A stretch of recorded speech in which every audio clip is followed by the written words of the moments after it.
আজকে আলোচনা করব সিনিয়র রেসিডেন্ট বা এসআরশিপ সম্বন্ধে। তোমাদের অনেকেরই হয়তো অনেক প্রশ্ন আছে যে এসআরশিপের ডিউটি কীরকম থাকে, কাজের চাপ কীরকম থাকে বা স্যালারি কীরকম থাকে। তো এইসব প্রশ্নের উত্তর আমি আজকে তোমাদের দেবো। তো ভিডিওটা শুরু করবো একটা নোটিশ থেকে। দেখো 26শে মে 2025 স্বাস্থ্য মন্ত্রণালয়ের নোটিশ বেরিয়েছিল। সেই নোটিশ বা সার্কুলারে বলা হয়েছিল যারা এসআরশিপ 1 বছর কমপ্লিট হয়ে গেছে বিভিন্ন মেডিকেল কলেজে, তাদের বিভিন্ন যে ডিস্ট্রিক্ট হসপিটালগুলো রয়েছে বা যে সাব ডিভিশনাল হসপিটালগুলো রয়েছে সেই সাব ডিভিশনাল হসপিটালে তাদের ডিউটি করতে হবে। ওকে, তো তাহলে তোমরা বেসিকটা জেনে গেছো যে তোমরা যারা মেডিকেল স্টুডেন্ট রয়েছো তোমাদের প্রথমে কী করতে হবে, ইন্টার্নশিপ করতে হবে। তারপর তোমরা হাউস স্টাফশিপ করতে পারো বা নাও করতে পারো, এটা কিন্তু কম্পালসারি নয়। এরপরে তোমাদের নিট পিজি এক্সাম দেবে এবং নিট পিজি এক্সাম দেওয়ার পরে তোমাদের স্পেশালিটি করতে হবে বা তোমরা এমডি এবং এমএস করলে, এবং এমডি এমএস 3 বছরের কোর্স করার পরে কিন্তু তোমাদের ওয়েস্ট বেঙ্গলে কিন্তু একটা বন্ড রয়েছে। কি সেই বন্ড? 3 বছরের বন্ড রয়েছে, অর্থাৎ এই 3 বছরের জন্য তোমাকে সিনিয়র রেসিডেন্ট হিসেবে কাজ করতে হবে। ওকে, তাহলে এই 3 বছরের মধ্যে প্রথম বছরটা অর্থাৎ এমডি এবং এমএস কমপ্লিট করা হয়ে গেল, প্রথম বছর তোমাদের ডিউটি পড়বে যে কোনো গভর্নমেন্ট মেডিকেল কলেজে। এই গভর্নমেন্ট মেডিকেল কলেজে তোমরা 1 বছর এসআরশিপ করবে বা সিনিয়র রেসিডেন্সিয়াল শিপ করবে। বাকি যে 2 বছর রয়ে গেল, এই বাকি 2 বছরের কিন্তু পোস্টিং তোমাদের ডিস্ট্রিক্ট হসপিটাল হতে পারে, সুপার স্পেশালিটি হসপিটাল হতে পারে বা সাব ডিভিশনাল হসপিটাল হতে পারে বা রুরাল হসপিটালও হতে পারে। কোন কোন সেই হসপিটাল হতে পারে সেগুলো সম্বন্ধে আমি ডিটেলসে একটু পরে আলোচনা করব। এবং কেউ যদি বন্ড পোস্টিং করতে না চায়, কারো মনে হলো যে সে বন্ড পোস্টিং করবে না, সে কোনো জায়গাতে ডিউটি করতে চাইছে না এবং তার বাবার বা তার কোনো আত্মীয়র বড় কোনো হসপিটাল রয়েছে, সে সেখানে এমডি এমএস করার পরে সেখানে ডিরেক্ট জয়েন করবে, তাহলে তার নিয়ম হচ্ছে তাকে কিন্তু 30 লাখ টাকা পেনাল্টি দিতে হবে।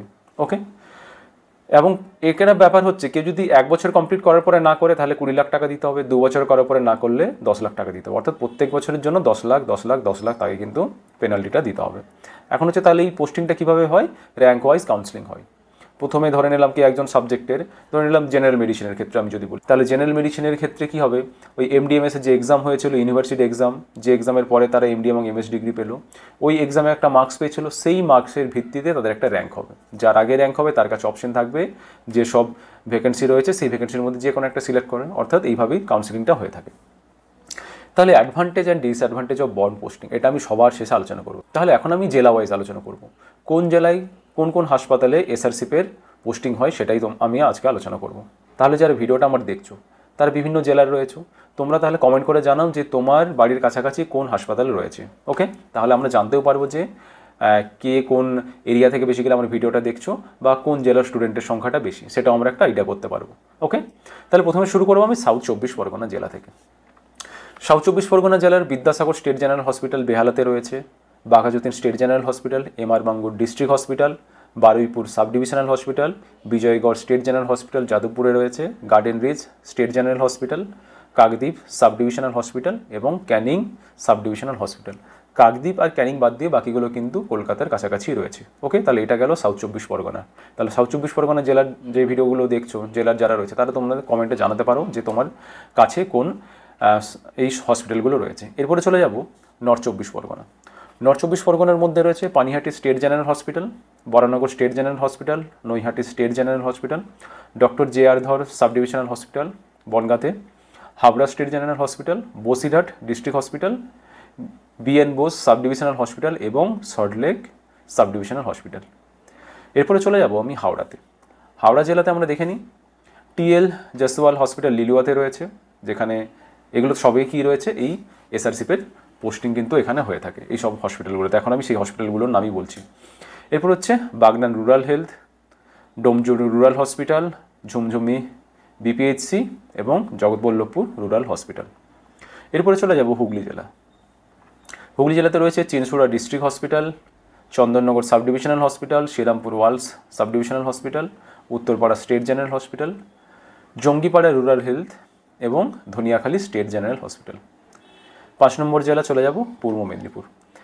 পূর্ব মেদিনীপুরে রয়েছে Haldia sub divisional hospital, Nandigram district hospital, Digha state general hospital, Egra super speciality hospital এবং পাঁশকুড়া সুপার স্পেশালিটি হসপিটাল।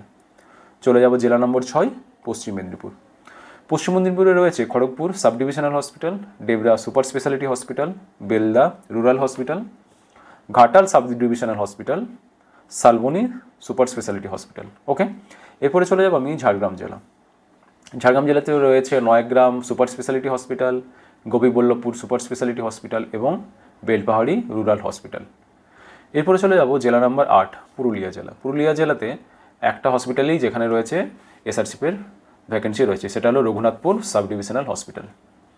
এরপরে যাব Bankura, Onda super speciality hospital, Chhatna super speciality hospital, Barjora super speciality hospital, Bishnupur district hospital এবং খাতড়া সাব ডিভিশনাল হসপিটাল। চলে যাব জেলা নম্বর 10, পূর্ব বর্ধমান। এখানে রয়েছে Memari rural hospital, Kalna sub divisional hospital, ভাতার স্টেট জেনারেল হসপিটাল এবং কাটোয়া সাব ডিভিশনাল হসপিটাল। জেলা নম্বর 11, পশ্চিম বর্ধমান। এখানে রয়েছে দুর্গাপুর সাব ডিভিশনাল হসপিটাল এবং আসানসোল ডিস্ট্রিক্ট হসপিটাল। জেলা নম্বর 12, নদিয়াতে চলে যাব। নদিয়া ডিস্ট্রিক্ট হসপিটাল রয়েছে Shantipur state general hospital, Bagula rural hospital, Bethuadahari state general hospital, Chhapra rural health hospital, Karimpur rural hospital, Tehatta sub divisional hospital, Nabadwip state general hospital, Ranaghat sub divisional hospital এবং Pritimoyee rural hospital. এখানে কিন্তু 10টা hospital রয়েছে যেখানে কিন্তু এই এসআরদের পোস্টিং এখানে হয়ে থাকে। এরপর চলে যাবে জেলা নম্বর 13, Murshidabad. Lalbag sub divisional hospital, Kandi sub divisional hospital, Sagardighi super speciality hospital এবং অরূপনগর মেডিকেল সেন্টার হাব এবং লাস্টে রয়েছে ডোমকুল সাব ডিভিশনাল হসপিটাল। জেলা নম্বর 14, বীরভূম। সুরি ডিস্ট্রিক্ট হসপিটাল এবং বোলপুর সাব ডিভিশনাল হসপিটাল। জেলা নম্বর 15, মালদা সম্বন্ধে আলোচনা করি। মালদাতে রয়েছে Gajol state general hospital, Shilampur rural hospital এবং চাঁচাল সুপার স্পেশালিটি হসপিটাল। চলে যাব আমরা Dakshin Dinajpur, Gangaram sub divisional hospital, Balurghat district hospital, এই দুটোই এখানে রয়েছে। জেলা নম্বর 17, চলে যাব উত্তর দিনাজপুর। এখানে রয়েছে Islampur sub divisional hospital, Kaliaganj state general hospital. Okay, এরপরে চলে যাব শিলিগুড়িতে। শিলিগুড়িতে রয়েছে একটাই হসপিটাল রয়েছে, সেটা হচ্ছে Siliguri district hospital. Darjeeling district hospital এবং Kurseong sub divisional hospital. Kalimpong district hospital.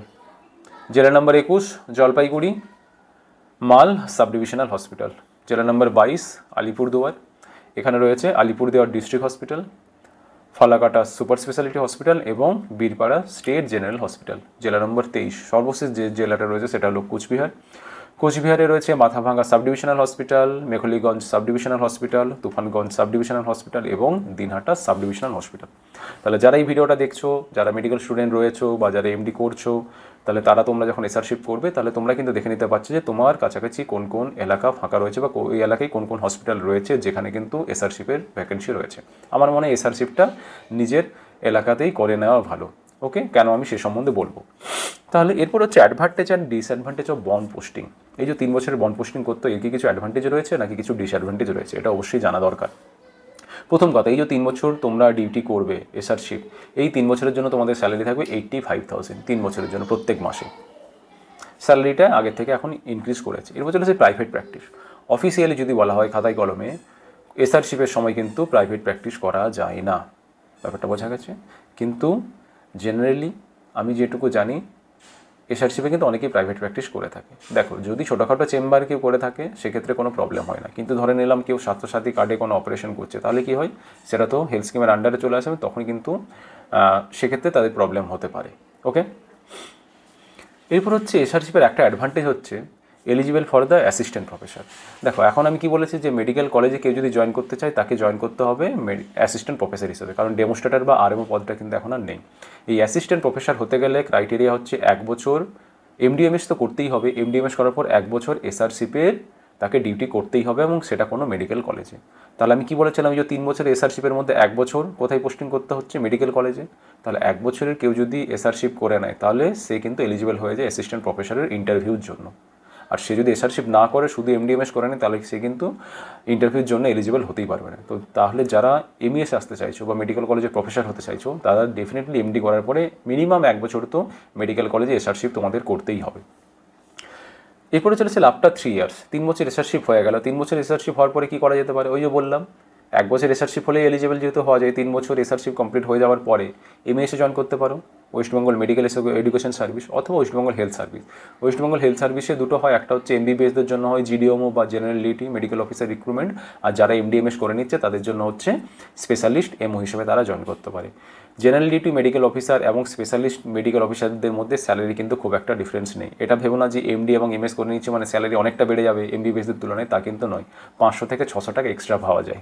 ওকে, এরপর হচ্ছে তাহলে এরপরে প্রশ্ন হচ্ছে, ধরে নিলাম কেউ জেনারেল মেডিসিনে এমডি করে নিল, 3 বছরে তার বন্ড পোস্টিং করতে হবে এবং সে সেই বছরই নিট সুপার স্পেশালিটি এক্সাম দিল এবং সে ধরে নিলাম একটা সুপার স্পেশালিটি সাবজেক্ট পেয়ে গেল, ধরে নিলাম সে কার্ডিওলজি পেয়ে গেল। তাহলে সে কী করবে? সে কি কার্ডিওলজিতে ডিএম করতে পারবে নাকি তাকে 3 বছরের বন্ড পোস্টিং করতে হবে? এক্ষেত্রে নিয়ম হচ্ছে তাকে বন্ড পোস্টিং করতে হবে না, সে 3 বছরের জন্য আবার ডিএম করতে চলে গেল। কার্ডিওলজিতে যখন ডিএম করে এলো, ওয়েস্ট বেঙ্গলে ডিএম বা এমসিএইচ করলেও সেখানে 3 বছরের বন্ড পোস্টিং রয়েছে।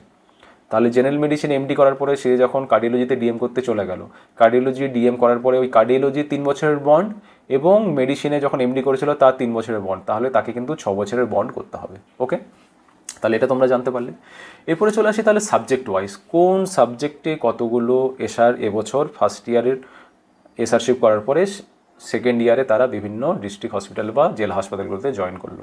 ওকে, অ্যানাটমিতে 5 জন, এই লিস্টটা আমি বের করেছি যাদের 1 বছর নিজেদের কলেজে বন্ড পোস্টিং হয়ে গেছে আর 2 বছর বাকি রয়েছে, তা সেই যে নোটিশটা থেকে আমি কিন্তু এটা ক্যালকুলেশন করে তোমাদেরকে বলছি।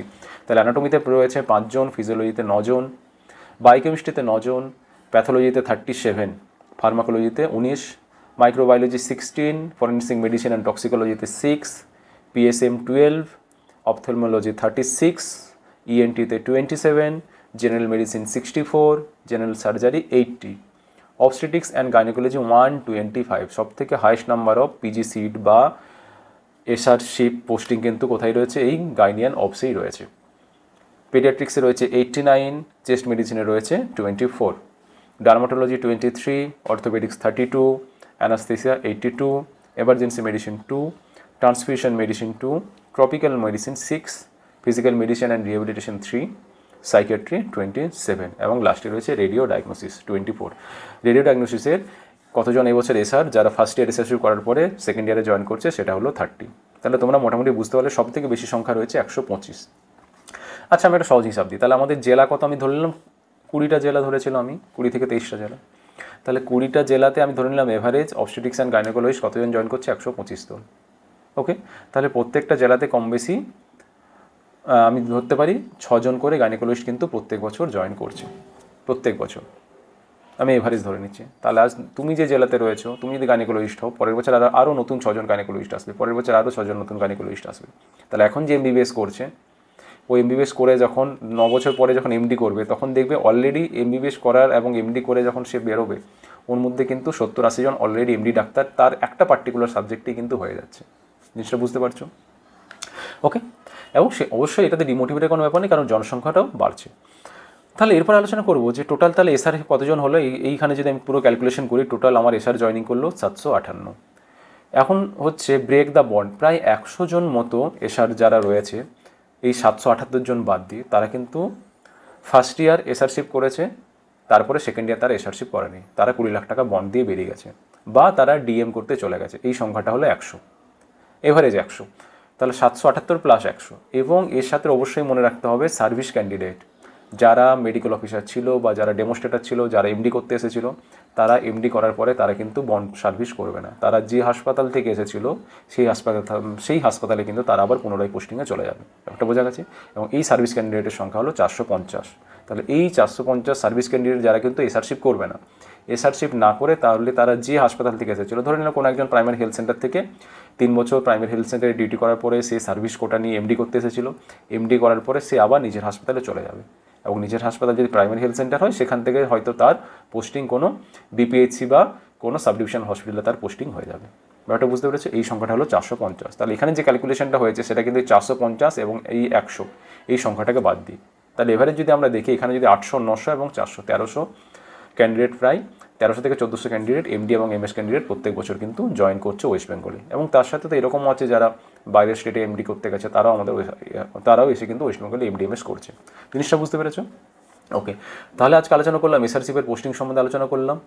এবং এক্ষেত্রে আরেকটা জিনিস বলার যে অনেকেই যারা হাউস স্টাফশিপের জন্য এখনও অ্যাপ্লাই করছো, তাহলে তোমরা জেনে নিলে তোমার কাছাকাছি কোন কোন হাসপাতাল রয়েছে, ওই হাসপাতালে কিন্তু তোমরা একবার খোঁজ নিতে পারো। অনেক ক্ষেত্রে সেই সব হাসপাতালে কিন্তু অনেক হাউস স্টাফশিপের ভ্যাকেন্সি ফাঁকা থাকে, তাহলে সেগুলো তোমরা একটু খোঁজ নিয়ে দেখে নিতে পারো। এবং আমি অবশ্যই সবার প্রথমে যেটা বলেছিলাম যে তোমরা যারা এই ভিডিওটা দেখছো তোমার কাছাকাছি কোন কোন হসপিটাল রয়েছে সেটা তোমরা কমেন্ট করে জানিয়ে দাও। ওকে, এছাড়া আর কিছু প্রশ্ন থাকলে তোমরা কমেন্টে জানাতে পারো। আসছি পরবর্তীকালে নতুন একটা ভিডিও নিয়ে। ওকে, চলো, থ্যাংক ইউ।